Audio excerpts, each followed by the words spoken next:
We are Right? live. So we are live. Hi, guys. Good afternoon. We have with us a fantastic panel of women, and we're just going to allow for a couple of minutes for some folks to join us. Just give a couple. Hi, Mansi. Hi, Manasi. Hi. Hey, how are you, Priyanka? Hey, Vani. Hey, Swapna. Hey, Anjali. Hey, Anisha. Awesome. So, there are 27,000 startups in India, and only 18% are led by women. And if these numbers sound bad, the number of women who are investing in these startups is actually even worse. I was trying to find the actual number, I couldn't find it, but I can promise you it's going to be much, much, much lesser than that. Now, when you think about it, half of our transacting user base is female. We don't have enough women building for them, and we definitely don't have enough women investing in them. But we have today our panel, which is actually bucking the norm, and they are the exception to the norm. It's my great pleasure and privilege to have the CXXO Women in VC panel here together. Of course, on the panel we have Vani, Kola. She is the MD of Kalaari Capital. We have Anisha Singh. She is the founder of She Capital. We have Manasi, who's investing with Accel. We have Swapna. We have Anjali Sosale. And of course, we have Roshni from Everstone. So these women literally would be controlling the flow of close to $1 billion in the industry today. And everyone who's listening in, they are the ones who actually have seen the industry evolve over decades. And it's going to be quite wonderful to listen into their journey and to see what changes they would suggest to actually make an impact into the startup ecosystem today. So, Vani, let's start with you. Yesterday, I called you the OG of the VC world, and you didn't really like it. I was trying to come up with a better term, and I failed. So, I'm going to stick with OG because it is true, right? You became an investor with the Kalaari Capital as its MD like 2 decades ago, before even startups were a thing. Like startups also kind of the ecosystem didn't exist as it were today. So you've seen so much happen over the past few decades. So how has it changed for women who are entrepreneurs and also for women who are VCs? So the reason I didn't like it, Priyanka, just I think I'm going to go on a bit of a rant for a minute, is I don't do very well with labels. Over years, by the way, I turned 60 this year. I'm so happy about it. But, but you know, the thought that came to my mind is everybody may have said to Marilyn Monroe, she's the most beautiful woman. But, what did that do to her life? That's the question. So it's not anybody's labels about you, but how you sort of see yourself in the mirror every day that matters. I think to every woman, okay, and we get really tracked, consumed in these labels. And I remember when I got my first investment, and I was in my, I think I was 31 or 32 or something like this. And like many other women, I was told how I needed to be different, and I was too soft. I was not hard enough. Wasn't really effective as a leader. So many things seen from a certain stereotypical convention lens, I think. And I actually got a book presented by one of the investors that said how to be a leader like Attila the Hun. Okay. So, and you have this language, take no prisoners, kill the competition, whatever. And really, it was an eye opener for me, because as I thought about it, it occurred to me that I need to be myself, me, my authentic self, whatever that was. That's all I have. That's all I can be. That's all I can bring to the world, to this table, and to this moment. And the most important thing is that I don't try to live by somebody else's notion of what a leader ought to be or whatever.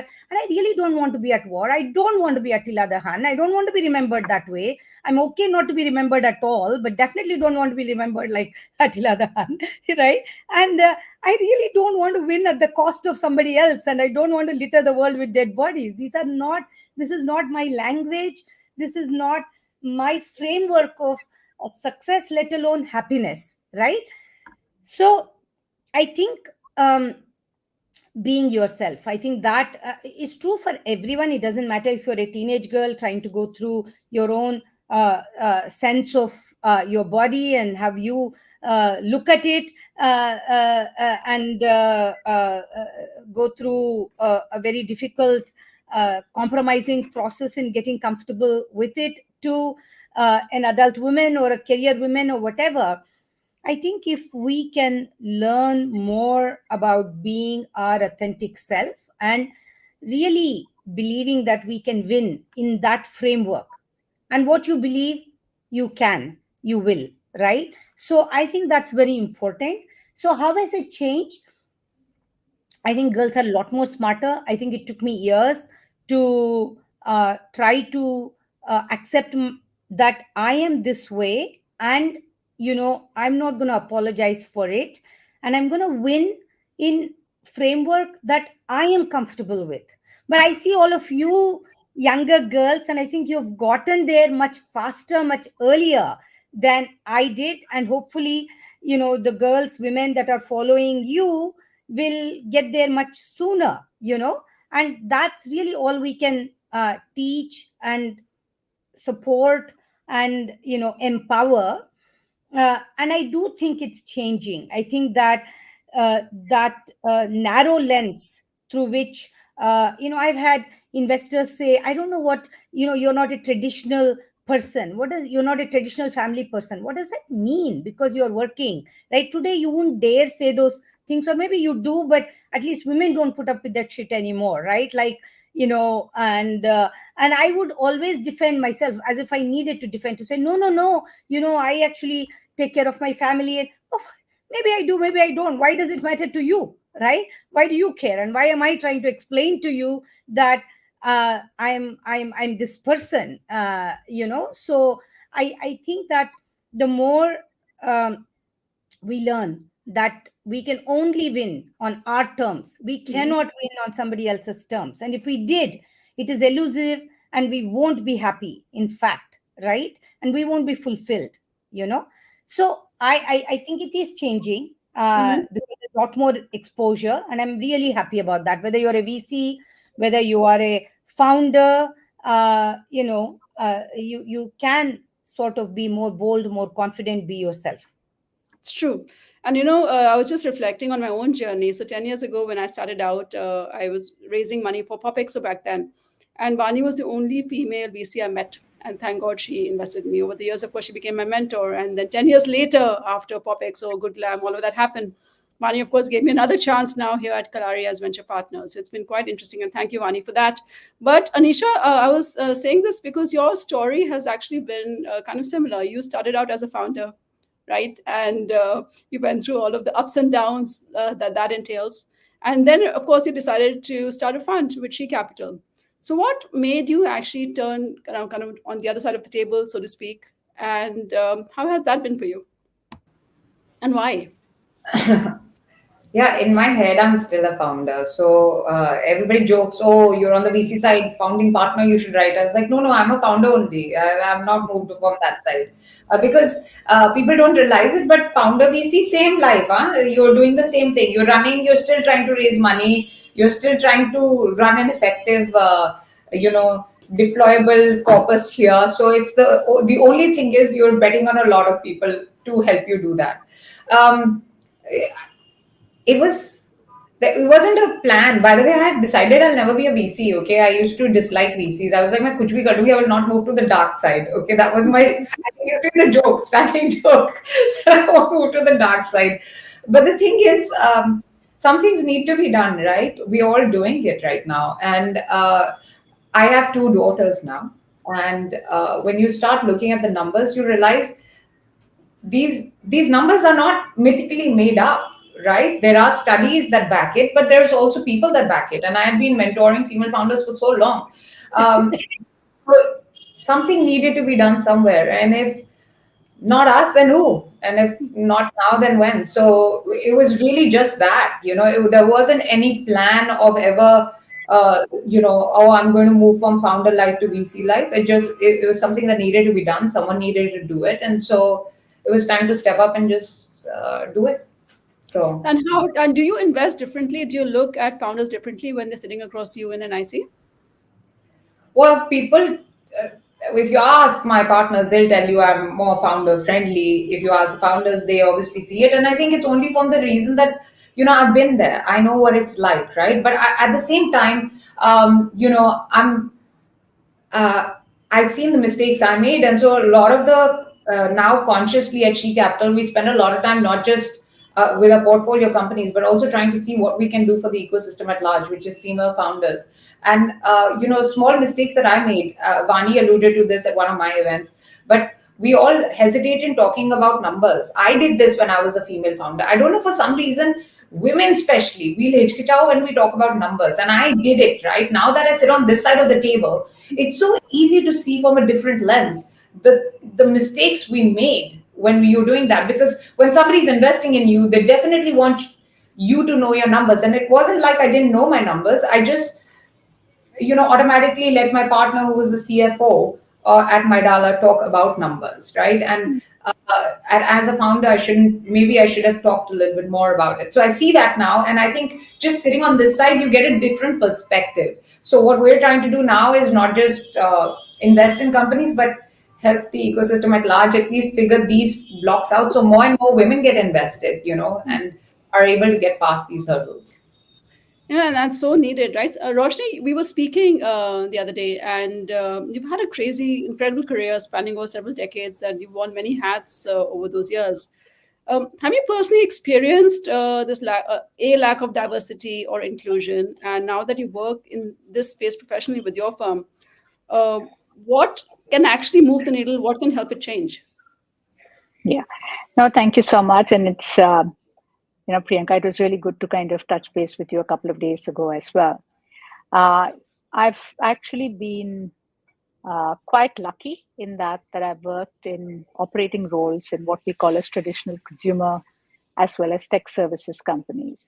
And I must say that the, it depends on an industry's maturity. And I think some of those consumer companies were highly mature, number one. Number two, some of them are global companies. Actually, all of them are global and multinational.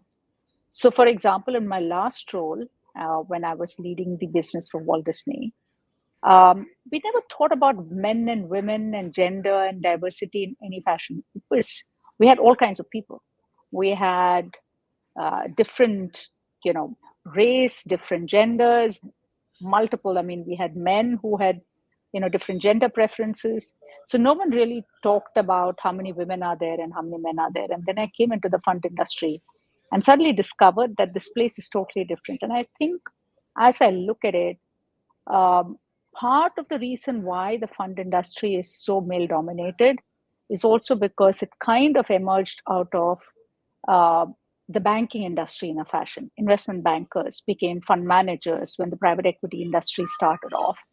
And they were mostly male, and women were mostly in retail banking who never came into the fund industry. So somehow the fund industry became like a subset of the investment banking industry. And therefore that particular clique is still continuing.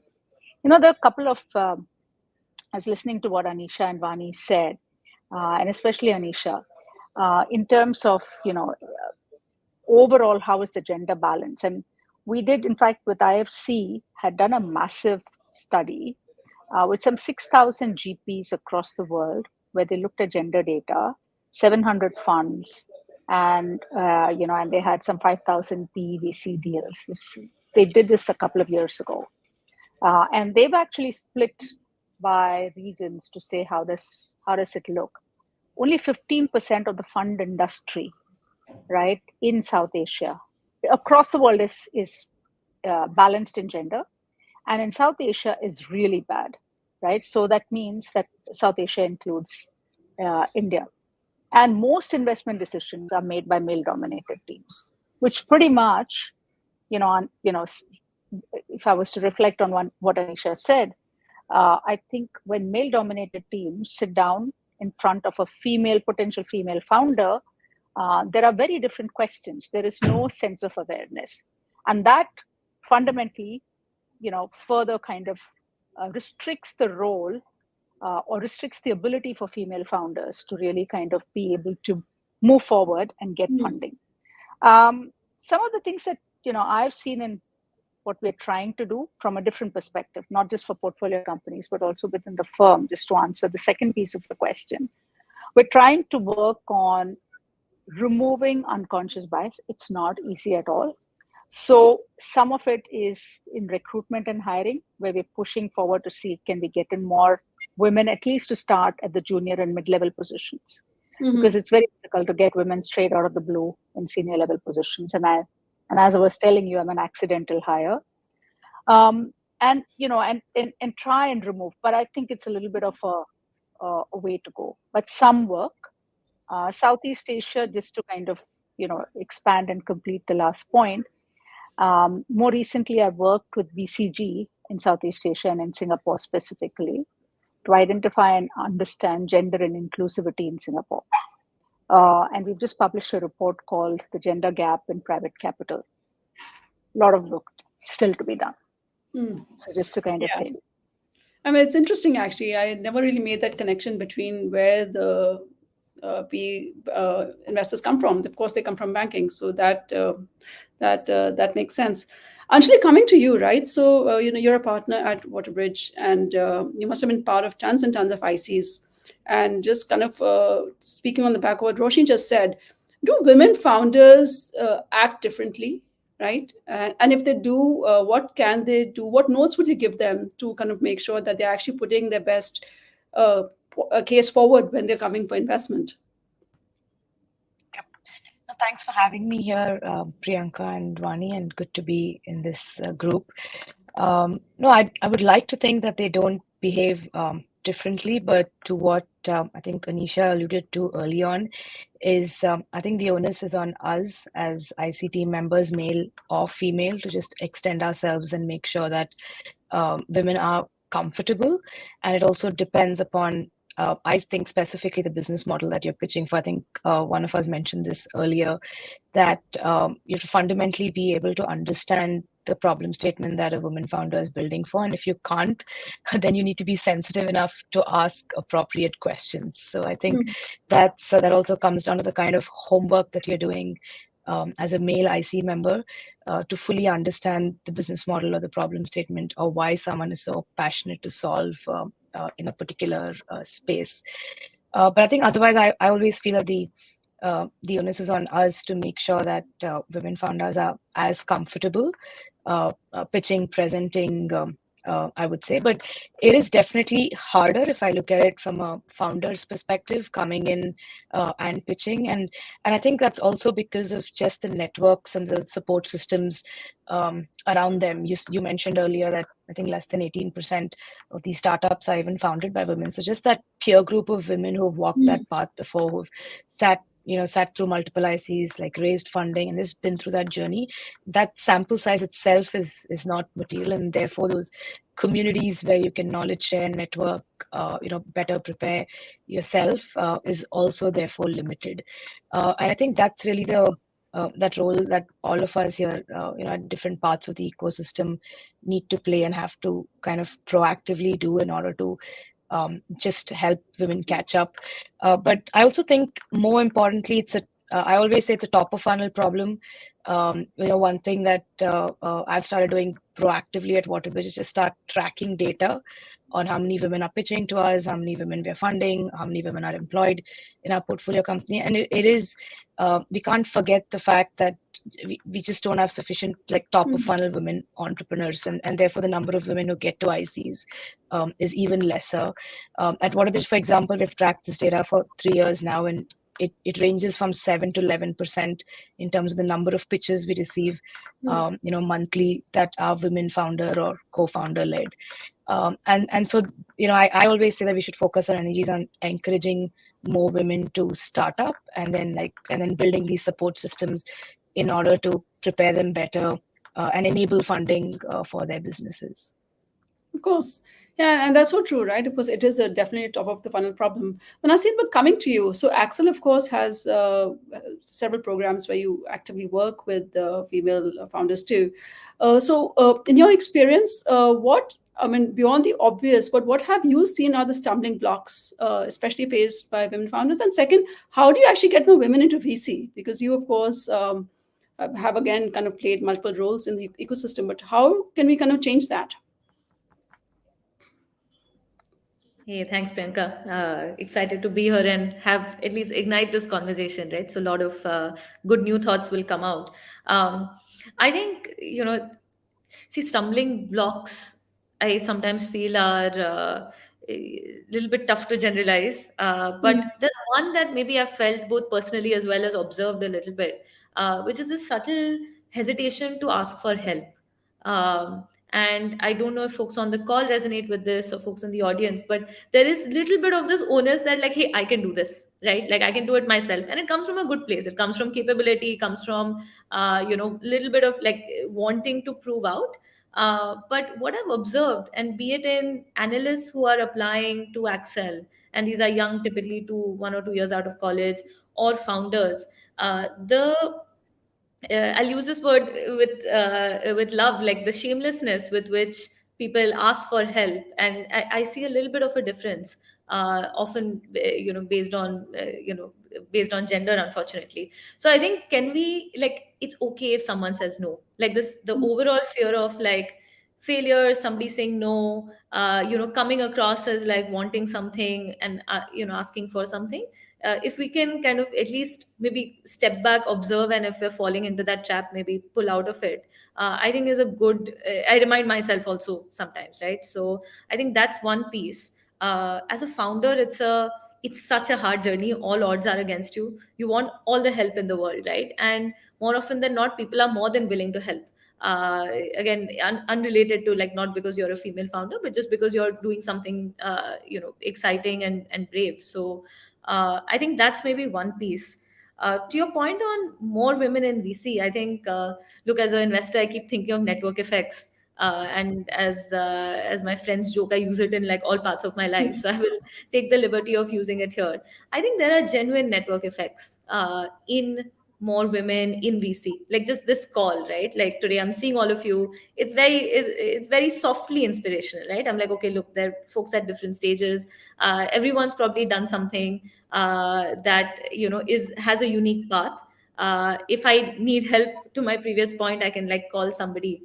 And it's a very quiet sense of um, role models, right? And it's not very explicit, but it's just each of us is that for one another in some way. So I think that's one piece that I do see kicking in a little bit of women in VC. Of course, we have to be conscious on all the biases, all the funnels that folks have rightly mentioned. I do see a little bit of that network effect on founder investor as well. And I actually think if we can play it from a position of strength, right? Like when a company, I'll again take the liberty of just using two examples. There was a company called Bliss Club that some of us may have seen, like the leggings. And I remember there were a bunch of male colleagues with me, and they were like, "Oh, does this not compete with Go Colors? That's also leggings." And I was like, this feels like such an obvious like answer, but they're often like things that we see, that no one does. So I would say if we can play it from a position of strength, hopefully we make overall the system better. No, that's so true, right? And that's why you need women in the room when these ICs are happening, because there are certain things that only we see that might not be obvious to the other people in the room. So, I want to now throw open a question to everyone here. And if there's one thing you can magically change, right, what would that be? And this follow up to that is, what is that something that you've done differently to encourage more women within your own funds and generally as entrepreneurs? Anjali, why don't you go first? Thanks for putting me on the spot, Priyanka. So we're happy. Happy to go first. I think you had two questions. One was if you could magically change something. I mean, I wish it wasn't one thing and it was many things. And I think there's a stat going on somewhere that if we wait for 50% participation, it'll probably take us 2 centuries or something to become equal. So I think I would maybe want to magically accelerate that and change that. And if if you could remove these unconscious biases that all of us are alluding to, and like I always say, sensitize our male allies and colleagues as well.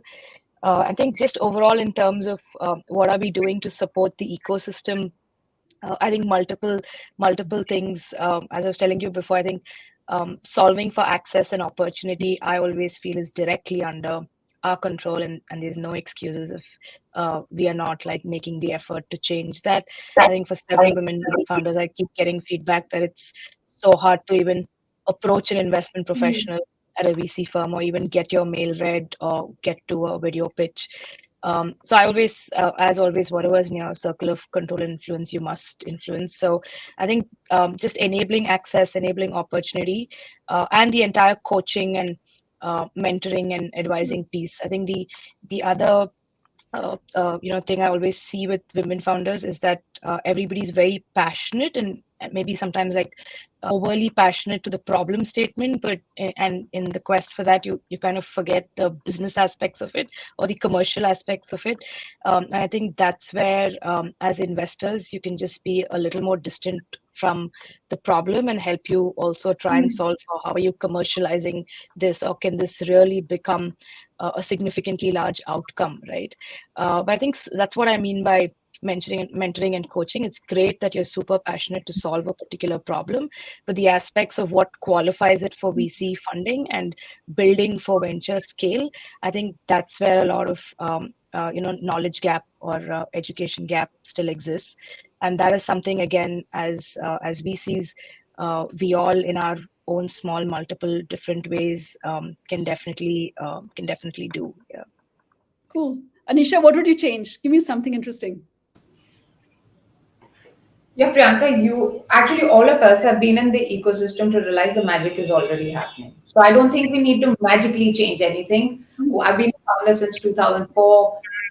Hardly any women. 2009, when I started my Dala, there were hardly any women. Even the ecosystem wasn't that advanced. I think the magic is happening. Why don't we just believe it? Like, there is so much cool stuff happening for women founders. I tell women all the time now, if now you don't start up, then there's no time. There's no better time than now to start. The magic is already at play. एक वो dialogue है ना शाहरुख खान का, ओम शांति ओम से, अगर कोई चीज बड़े अपने दिल से मांगो तो सारी कायनात भी तुम्हें वो दे देती है. It is one of those right now. There are incubators, there is government grants and programs. There are all sorts of great folks in VC who are now suddenly becoming woke to this entire thing where everybody needs to see what their portfolio balance looks like. I think the magic is already at play. It's now the onus is on female founders and us in general to take advantage of this and say, look, we need to start now. We need to space now. It's something Manasi alluded to.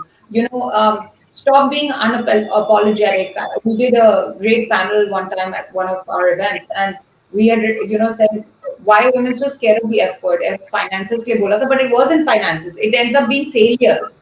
No, you don't want to be considered a failure, which is what Mansi was talking about. You don't want to talk about, you hesitate. So I think now's the time to claim our space and realize the magic is already at play and get it together and just kind of start up if you're on the sidelines. If you're not on the sidelines, then be grateful and support each other. What we don't realize is what kind of day any other founder is having. And maybe just, I've had so many female founders say, but I'm not in the place of what could I do to help? Pick up the phone, tell your fellow female founder, you know what? It's okay. You got this. That phone call could be the difference between somebody quitting or moving forward and having the business saved. So I'm an optimistic. I like to think. That's, I think your to-do item is just make that phone call, and that makes so much sense. Just going. Manasi, what would you say? Like, I would still want to say, like, there you could change something, like overnight. What would that be? I would have both parents give birth to children. So that really was a magic wand. Yeah. And what is it, do you think, that you personally do differently that actually helps the ecosystem overall, especially for women? Yeah, I was reflecting on the question. My genuine answer is I don't know if I've done enough. That's my honest answer. Maybe the one piece overall that I think about in every meeting. And honestly, it's not just gender, but it's how do I be a little less biased towards like pedigree, towards the way someone speaks, in a founder pitches, like try to find the substance behind the form. But I'm not fully there yet. So I'm being transparent that like, I think there's much more I can do and haven't done enough yet.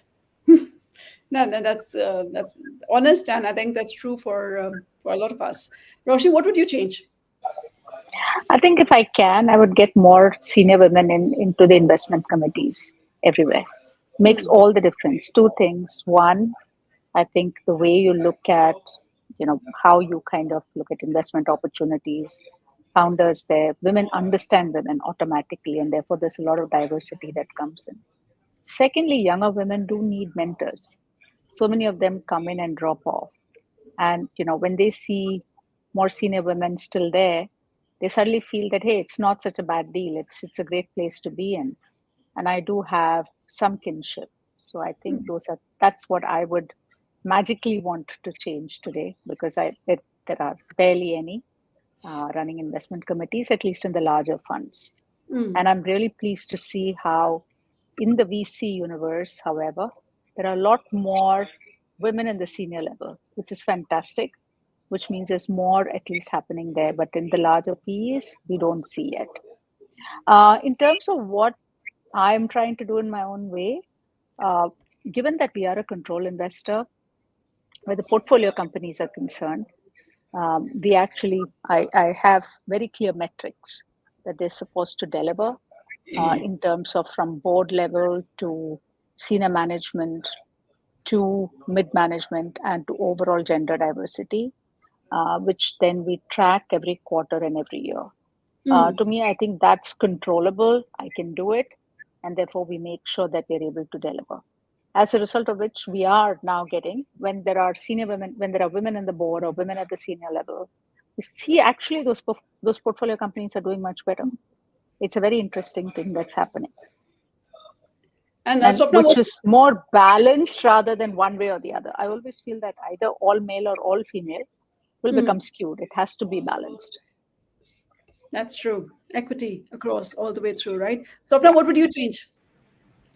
I think if I think about my life journey also, and what has really helped me is something I would like everyone to change is how can you differentiate between white noise and real feedback, right? I think there is generally this perception that as a woman there is an impediment you come with, it's just the chatter around you. If you can simply think about that impediment as an opportunity and then just work around it, right? So if you think about it in very various facets of life, and if I think about my personal journey, I'm the middle child of three daughters in a Marwadi family. Absolutely all stacks, everything is stacked against me, and then you figure out a way to get out of it. When I joined VC industry, and Vani, while might not want to call herself OG, I still remember 15 years back, I was in her office. I was a banker pitching a deal in a Whitefield office, and that was my moment to, not 15, maybe 12 years back, and it was my moment to say, here is this person I look up to. Can I at some point build something like this, right? And then Vani really took a step. I want to be in Whitefield while anyone can be anywhere in the world. This is how my office looks while everyone is looking like Silicon Valley, right? So that was against trailblazer, which told you that there are enough impediments, enough people telling you you can't do it, and you can turn it into opportunity. For example, one of the things I did at Qualcomm is we did this program called Quail, Qualcomm Women Entrepreneurs India Network. And it was simply my lack of seeing funnel. When we saw pitches and we saw very few women founders. Again, Anisha is very inspirational because at that time she was one of the very few female founders going around asking for money in the ecosystem, right? And then it felt like there are women founders. But when we looked at deep tech, actually there was no one. There was not even an Anisha there, right? So then we built that program that can we get more women founders to come pitch and change the matrix. Hmm. So I think that is where I feel that if we can cut the white noise and think about it, it's an impediment, great, but can it be an opportunity? I think stakes change. I think that's so true. And Vani, now coming to you, what would you magically change? So I think I've been hearing everyone talk. Um, I would want robotics to accelerate, but let me explain. Right? This notion of lean in is something more and more I've come to dislike. Okay, what did men have going for them? Someone who held everything together so they can go win their life outside of home, right? And there is a home to come back to, or they had a home to come back to, and we all need a home to come back to, right? Women have so many things stacked up in different way than what Swapna said. We are, just by nature, by nurture, pleasers. We, and we are a little bit of perfectionists, and we kind of have all of this multidimensional responsibilities that we don't ask for help, like Mansi said, or just to prove that we could be all, so we feel like we are not judged or whatever, like I did in my younger days. I feel like I need to show that I can do it all. So we just by ourselves put a lot of pressure on ourselves. And sometimes maybe you give up because you do know that you can't do it all. Even if you keep fooling yourself and saying that for a while. So then what choices, what compromises do you make? And how do you do that without regrets, or how do you do that without feeling less, right?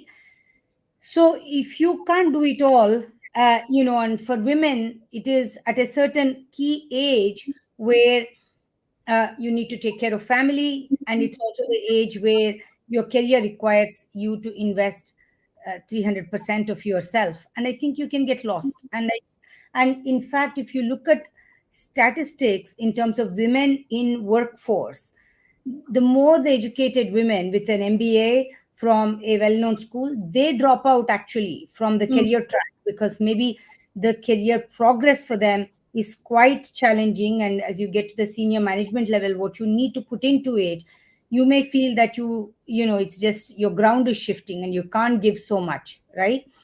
I was very lucky because I both created for myself a lot of support system, but was also born into assuming a lot of support system that came my way, right? And Priyanka, I know you're in Bangalore today, and you have a lovely daughter who's in her teenage years, and your mother is helping take care of her, right? Otherwise, then what? Yeah. Right? So I think we need those support systems. And how do you create that for yourself is which was always built in for men, right?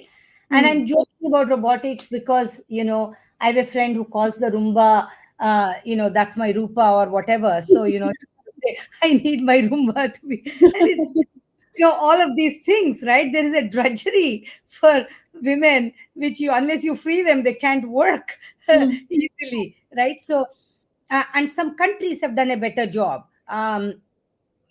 Sweden and other countries have done a better job of providing childcare. India doesn't have any childcare resources for women that are of that quality and affordable and all of that. And it's not a state problem; it's your own personal problem, kind of thing.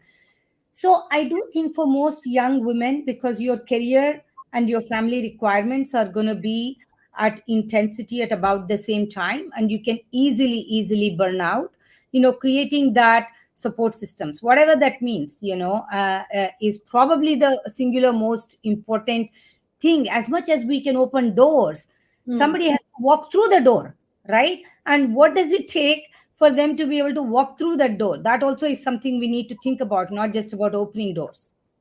I think that's so true. And yeah, I think magically wishing that robotics would come to a point where women wouldn't need to do so much. And I think that's a great thought. So I think we're kind of reaching towards the end of our conversation, and we can of course go on like forever. There's a lot of audience, really nice audience comments that are coming in, and I'd like to thank the audience for that. If there are any questions that the audience would like us to take while I kind of ask my final question, please do kind of ask them in the comments, and we'll take them up. Inspire inclusion is the theme that we have this year. And what would that one statement be where you would kind of what inspires inclusion for you, or what do you do to inspire inclusion? And it'll kind of make a very nice soundbite as well when we're using this later on. So yeah, so Swapna, what is inspire inclusion for you? I think just if I think about it, change the construct of the room. Right? And if you change the construct of the room, everything changes alongside. That's so true. Manasi? +1. Yeah, I think. Uh, I think like if we can maybe just empathize, like we're in each other's shoes. If we can do that to really be treated the way, or really treat the way we would like to be treated, I think it'll be a great setting. Anjali? Yeah, I think along the same lines, I think a day when maybe we don't have to do some of these panels, I think that's where it just feels very normal. And I think that would be the day. And also, I think we should, I always say this, but we should celebrate male allies more too. So I always say that why is it always a women only talking about, diversity and inclusion? I think we should also encourage support and get our male allies into these conversations too. Of course. Roshni, what would inspire inclusion, or what is inspire inclusion for you?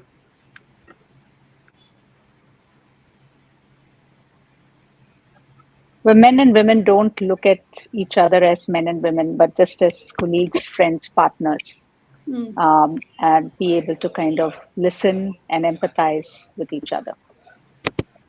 So, and Anisha? Yeah, it's the same. No, the day I live, I joke about this. I live for the day she capital stops to exist, because there shouldn't be any she capital. There should be, just in general, we should not be thinking about this at all as a question. We should not be having these panels. We should not have an International Women's Day. I mean, like seriously, why aren't we having a Guy Day as well? So everything. We should be doing this 365 days a year, where everything seems equal to everybody. Our kids should not be wondering this. You know what is my kids have grown up not wondering this because they have a strong role model, I guess, right? But it's sad because when a poll came about in school, actually, interestingly, there are a lot of kids that think very differently. And so I think what I want for it is maybe not now, but 2 decades from now, we change this. It doesn't happen. And there is no such thing as International Women's Day, all this. It's all equal. And there are definitely no panels like this. I used to hate being called a celebrated female founder. I was like, who am I founder? Why am I a female founder? Why am I being slotted? I don't want to be slotted anymore. No more slots for any one of us over here. I think I agree with that, and I used to be the same actually. And till someone told me that you can't be who you can't see. Till we don't need that, we have to celebrate the fact that we are. Absolutely. I became what I became because I had a role model that I looked up to. I look up to Vani as well, just like all of us. Yeah. So, yeah, you got to be there and pay the dues to make it happen. And Vani, so what is inspire inclusion for you? And there's a question from the audience: what can men do to inspire inclusion? So I think what's inspiring to me, I think a little bit like what Mansi and Swapna said, but a quote from RBG, Ruth Bader Ginsburg. I think it summarizes a lot of things we all have spoken. As women achieve power, the barriers will fall. And as society sees what women can do, as women see what women can do, there will be more women out there doing things, and we will all, as a society, be better off for it. So I think, each of us, what we do um, shows other women a path. And as more and more women do these things, maybe we don't need this panel. Maybe, we'll just build, indeed, I think, a better society. And to your question on what men can do, I think someone said we need men allies. And I've had many, many mentors who did encourage, believe, support. And I'll never forget, I had one mentor who a few years later I asked him, you just played a very singular role. Why did you do it? And he said, when you were talking, I thought about it. And to me, when you were talking, and I saw how many, sort of more challenges you had to face than someone, all things being equal, purely because of your gender, maybe cultural context, maybe where I was from a racial context, all of those things. Um, So said, and I thought about it, and his daughter at that time, I think, was 12 or whatever. He said, what is the world I want to create for my daughter? And he said, if I want to create a world for my daughter, I have to somewhere also support people who will become potentially role models for my daughter. And I thought that was just a sweet thought and a very deep thought. He said, I'll do my part to support women who could someday, if not that women, somebody like that will be a role model maybe for my young daughter, right? Mm. And his daughter today is a cardio surgeon who has done extremely well and has done many things really well in the last 25 years or so, has grown up, right? So what can men do? Think about creating role models for the women you love Mm. when they grow up, or the girls you love, your daughters, or your nieces, or whoever that may be. If you don't create role models for them, what are they going to do when they grow up? And so it's the other side of I benefited from the plants somebody else planted, so it's my turn to plant the trees for the future generation. So build the role models. I think that's so true. And also, like, that's exactly what's the root of what we do at CXXO as well, right? So it's a fund that invests in companies that are led by women. And and there's a question from the audience: how do we go about building networks? So it's what CXXO is doing. It's what She Capital is doing. We're kind of providing the locker rooms that didn't exist for us when we were starting out.